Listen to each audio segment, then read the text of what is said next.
I've come at a point in life where my community begins to call for my service within the wider polity. The call is becoming overwhelming that I was really wondering about responding, either positively or otherwise. But I feel I need to understand what is happening in the community by engaging with members of the community. And that's why from time to time, a period of a quarter of the year, I used to come around, visit communities, talk to local people, understand their situation on a number of development issues. By the way, I have the Barau Foundation for Human Development, which focus is on all aspects of human development. So I wanted to understand more. You can't get that by reading any book or visiting any website. You have to engage.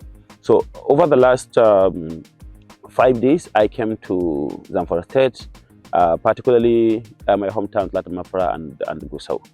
In Mafara, I visited the southern part of it, 7 communities, Ruambore, Mirkidi, Jangebe, Kagara, Murai, Garbadu, Sauna. The purpose was first to sympathize with them on the mayhem of insecurity, the banditry that led to the loss of several lives in those communities, assist them with some of the facilities in our disposal as Barau Foundation for Human Development. Some of the communities are really hard to reach. We had to cross valleys, cross forest. We had to deploy the support of the security architecture in the environment to do that.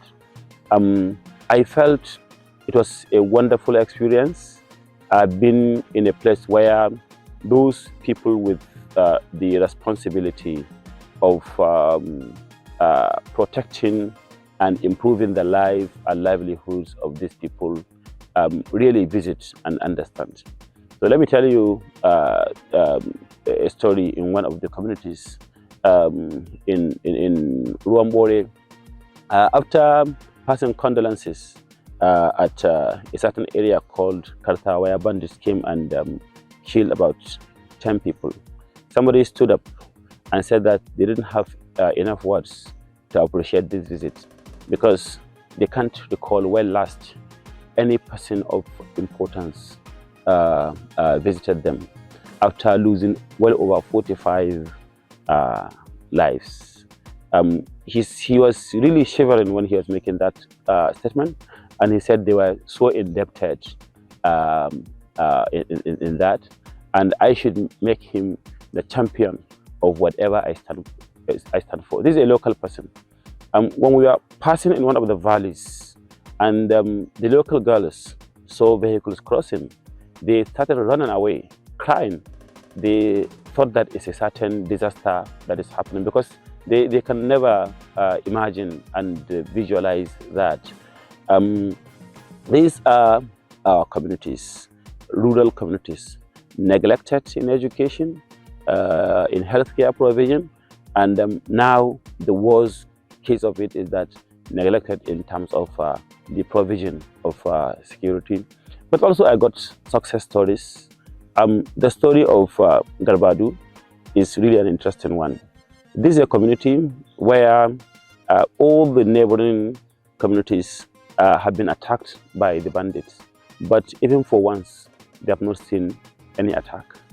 And what is the secret? The leadership. The district head was a retired army officer, young person. The community has a history of hunting and engagements that are related to combat. So they protected their communities. Once I can't reveal other things, but during the day they rest, and in the evening they go out there and protect the community. They dare the bandits. They don't even appease them. They said, if you feel you are strong enough, come to Garbadu.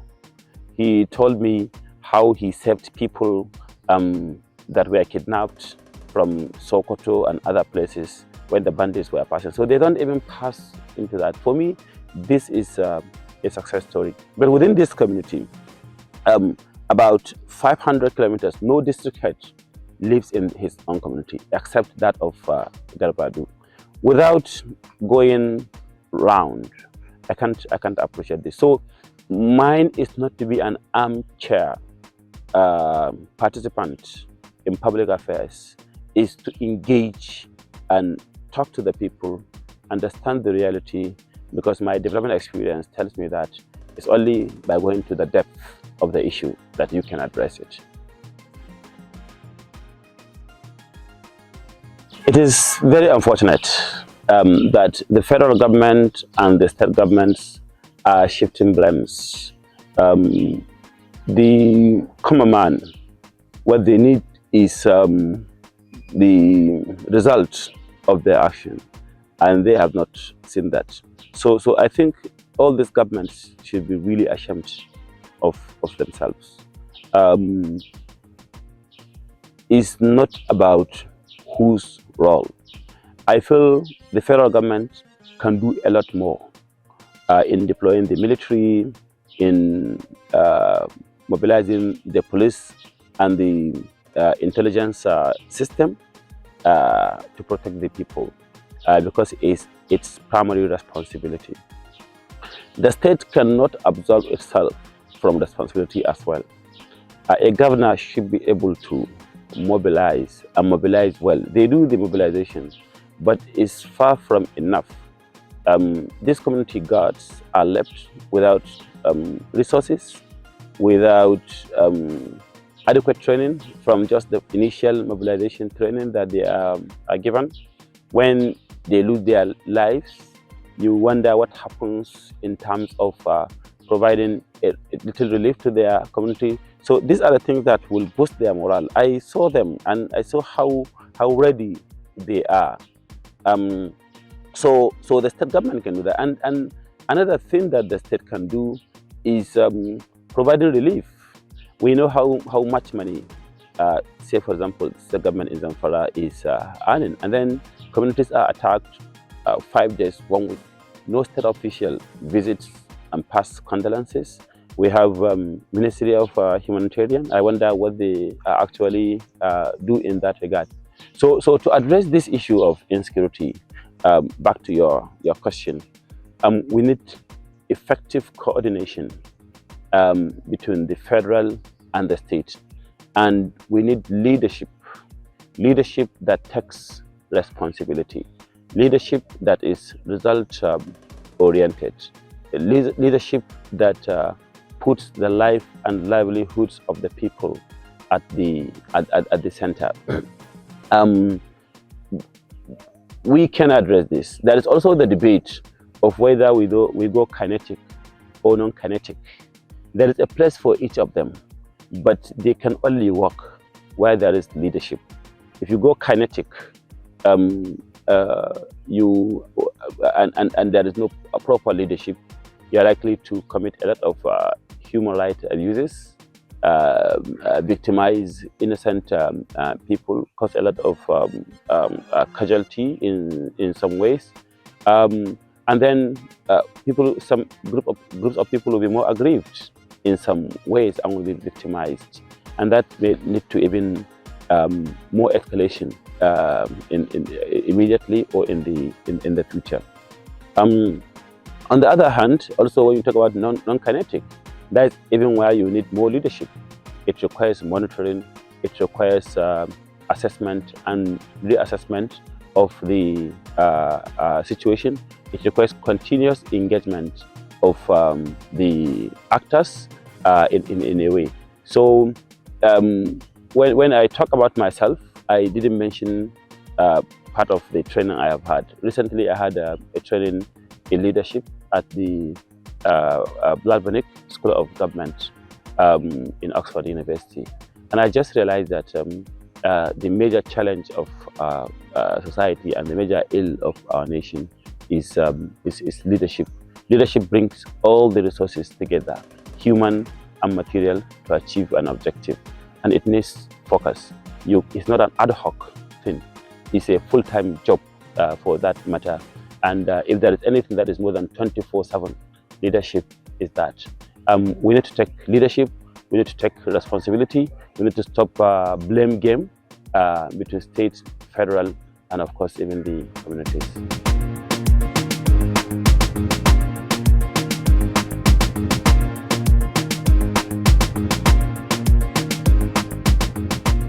In the fast-moving world, news stories come every flick of a minute. Danfoko Media is ready to go anytime, any minute with clarity, perspective and precision. Danfoko Media has a plus in any news item, removing any obstacle to collect the kind of news, information or idea you want, to generate positivity to the public or from the public in urban areas, villages or remote areas